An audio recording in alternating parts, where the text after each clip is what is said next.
আমি আপনাদেরকে একটা ছোট্ট কারগুজারি শোনাই, আপনাদের দিল কেঁদে দিবে। 2016 সালের ঘটনা। তখন ঢাকায় মোহাম্মদপুর আমি খতমে তারাবির জন্য 2 জন হাফেজ নিয়োগ দেওয়া হবে কেন্দ্রীয় মসজিদে। অনেক হাফেজে কোরআনরা সিরিয়াল ধরেছে, তারাবি পড়াবে। কার মনে না চায় এত বড় এক মসজিদে আমি যদি চান্স পাইতাম তো আমার কপালটা খুলে যেত। শুক্রবার দিন সবাই দরখাস্ত রাখলো, ইন্টারভিউ শুরু হয়ে গেল। পরের জুমায় অসংখ্য ছাত্রদেরকে দেখছি খতমে তারাবির জন্য ইন্টারভিউ সিরিয়াল দিয়েছে। ইন্টারভিউ বোর্ডের ভিতরে আমি ছিলাম।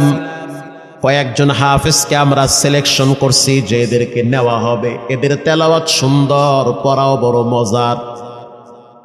আমরা কাগজগুলো এক জায়গায় জমা করছি। পরের জুমায় আমরা ঘোষণা দিয়ে দিব কোন মায়ের সন্তান চান্স পাবে।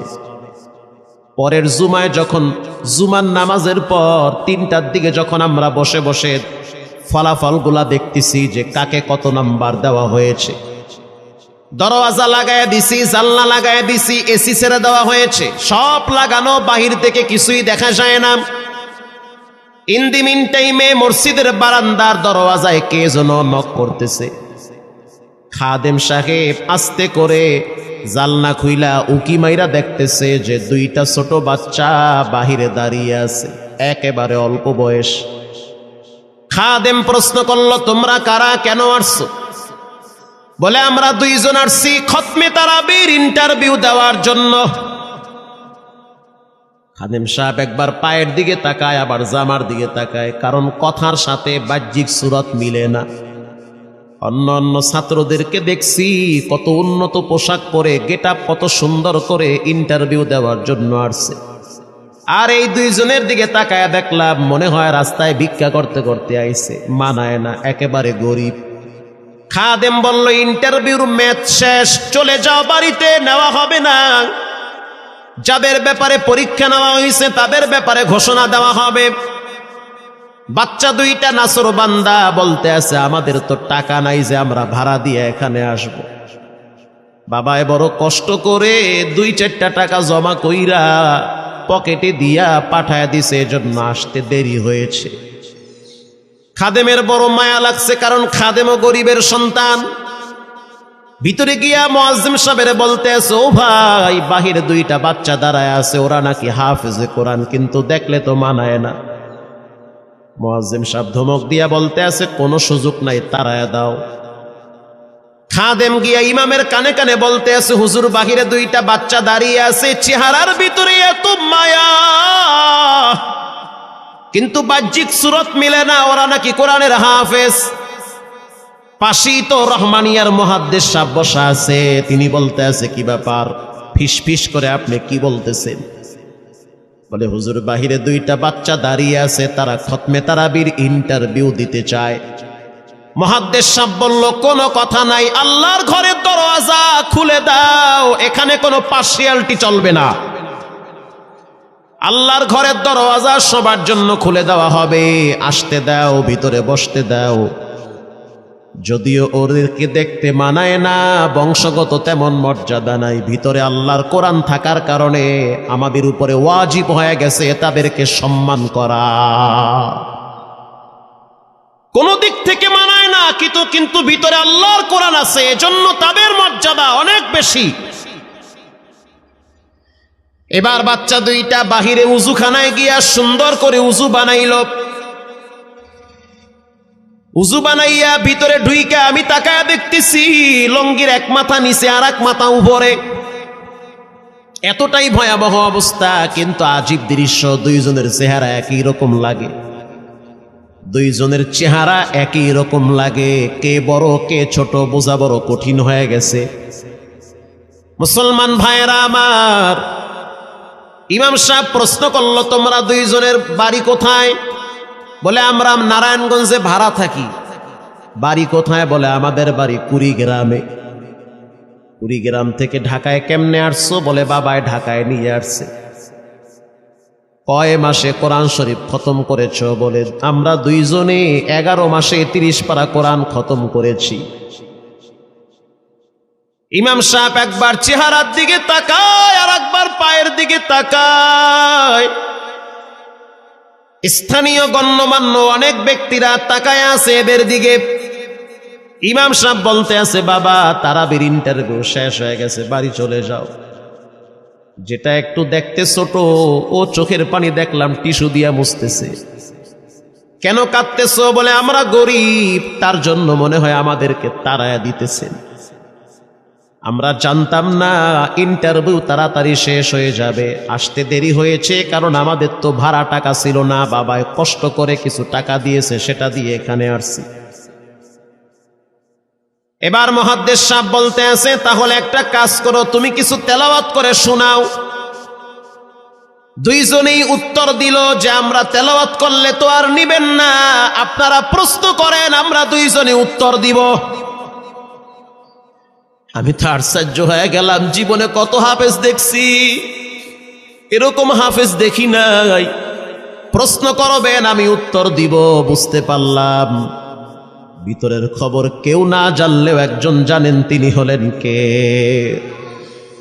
মুহাদ্দিস সাহেব বলতে আছে, বাবা প্রশ্ন করব, ঠিক আছে, তোমাদের মন মতো একটু তেলাওয়াত কইরা শোনাও।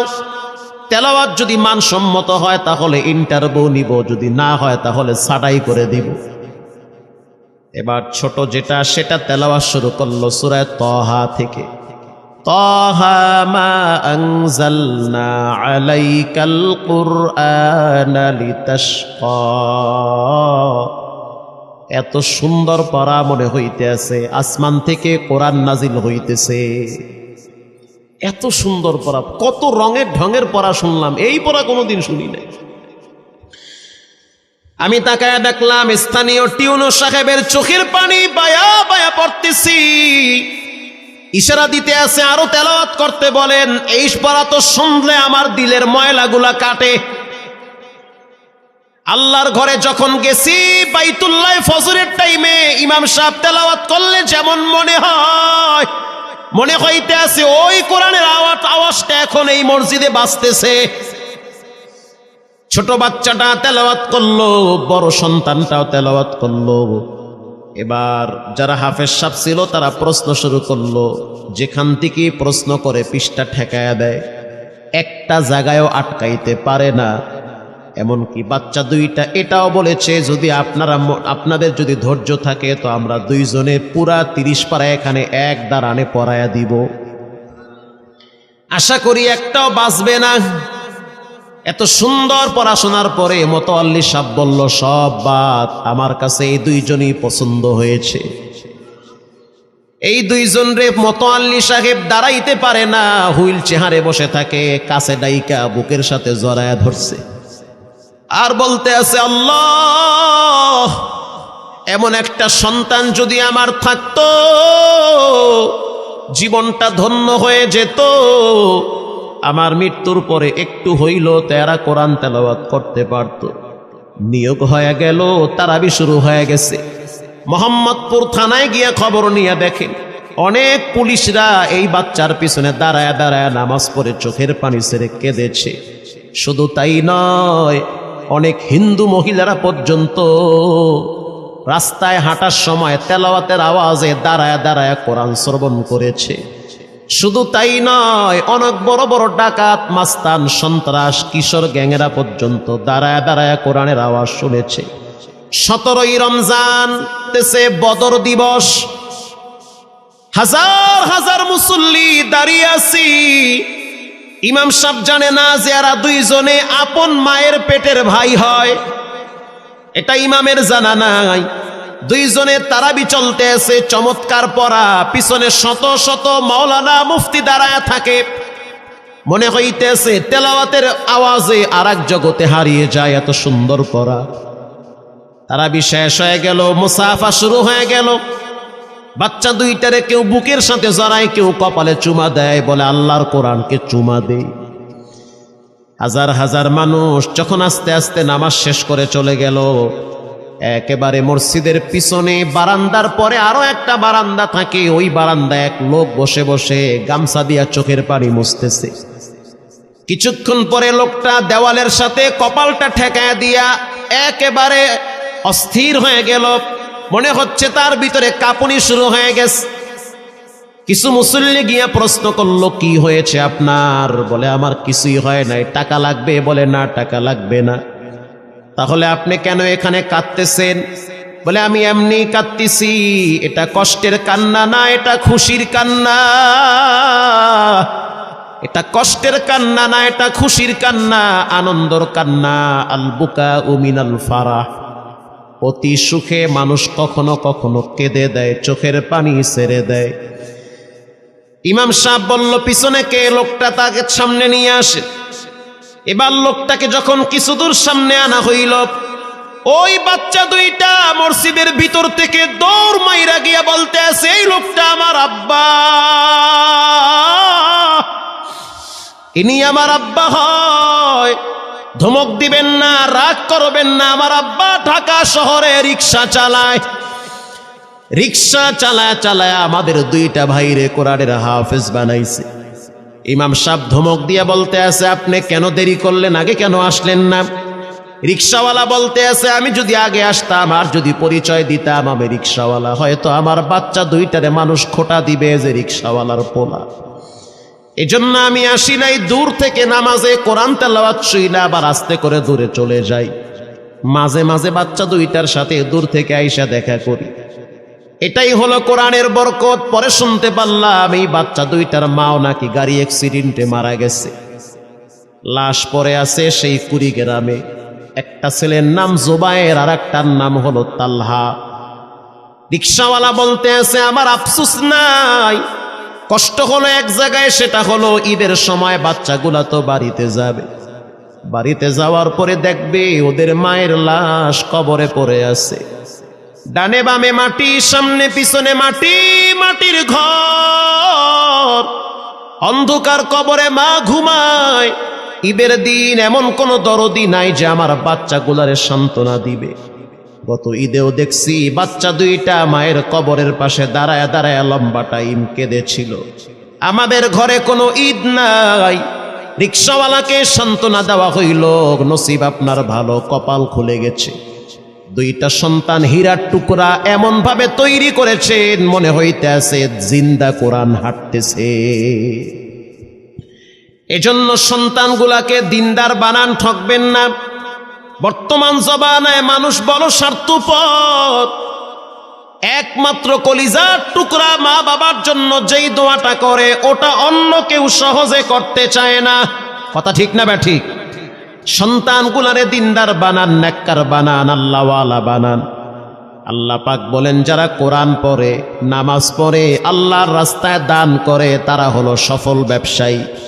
এখানে এমন মানুষ বসা আছেন যে নিজের হাতে নিজের মায়ের কবরে রাখছেন, নিজের হাত দিয়া নিজের আব্বারে কবরে ফালায়া রাখছেন। ঘরে গিয়া দেখবেন মায়ের বিছানাটা খালি। যেই বিছানায় মা ঘুমাইতো সেই বিছানাটা এখন অসহায়ের মতো পড়ে আছে। বাবায় যেই বিছানায় শেষ বয়সে বসে বসে কোরআন তেলাওয়াত করত সেই বিছানাটা পড়ে আছে। এখন আর কেউ বলে না, বাজান তুই কেমন আছো? এই কথাগুলা মা বাবার মুখ থেকে সবচেয়ে বেশি বের হইতো। মা বাবার জন্য এখন চাইলেও তো কিছু করতে পারেন না। আজকে যদি আপনার মা বাবা থাকতো, খাওয়ানো লাগতো, চিকিৎসা করার লাগতো, অসুস্থ মাকে নিয়ে ভোলা মেডিকেলে যাওয়া লাগতো, অসুস্থ আব্বারে নিয়ে লঞ্চে করে ঢাকা মেডিকেলে যাওয়া লাগতো। এখন মাও নাই, বাবাও নাই, টাকা আছে, চাইলেও খরচ করতে পারেন না। সহজ একটা রাস্তা বের করে দেই, এর চেয়ে সুবর্ণ সুযোগ আপনি পাবেন কোথায়? আব্বারে তো থাকলে খাওয়াইতেন ভাত, না তো আর করতে পারতেন না।